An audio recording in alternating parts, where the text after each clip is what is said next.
Okay, Tuesday, 20th of January 2026. So, Adrian's daily vlog, sharing smart stuff men should know.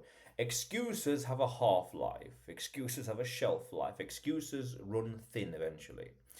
So, there's a certain podcast that I listened to, and the person has said for a good few episodes now, a good few months, six, 6 months or so, something akin to that, he's often thrown the excuse, I'm not a professional podcaster.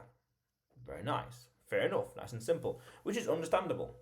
At first, it's understandable, dismissible, that's fine, margin of error, forgivable.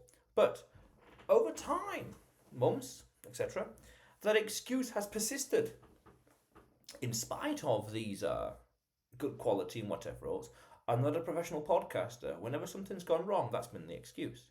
Now, okay, that's fine, but you could say, in the way it's framed, when are you a professional podcaster?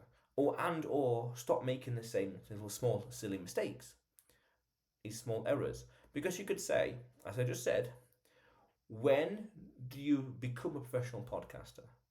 When are you going to be an experienced podcaster? Because you can't keep in life giving the same excuse, because it runs thin. It has a shelf life insofar as, okay, are you a professional podcaster now? When do you go from not being professional to professional? Then at least then you could say, right, we'll stop making the same mistakes. That. Meaning to say, in life, excuses are permitted up until a point, then they become just breaking, chipping and tearing away at goodwill, rapport, respect. I'm not a professional podcaster. Yeah, you said that 5, 10 years ago to expand on it. You were saying that 30 years ago, for example. What's going on? If you're not a professional podcaster after 30 years, let's say, well, what's going on? What's the issue? Do you see how that doesn't add up? It doesn't stand the test of time. You keep throwing excuses. Okay, well, when are you going to fix it? When are you going to solve it? Because then, as I said, you're chipping away at goodwill and you're diminishing your respect. No, their respect for you, well, their respect for you in their eyes. Meaning your reputation, your rapport suffers. They know I can trust you less. They know I can trust you less because you keep doing the same thing. The same excuse. Now you could then say, oh, there's another excuse and something else. Oh, I'm a professional podcaster, but the market, the situation, this and that and that and this. And there's a bit more nuance because then you could say, well, plausible deniability and whining, stuff like that. But it's interesting nonetheless. An excuse has a half-life until it can't be said anymore.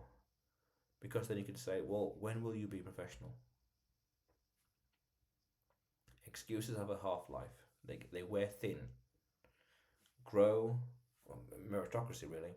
Grow, improve, and just wipe those excuses out of the vocabulary insofar as that they're not part of what you say anymore.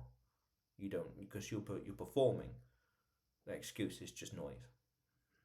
Very interesting. Excuses have a half-life.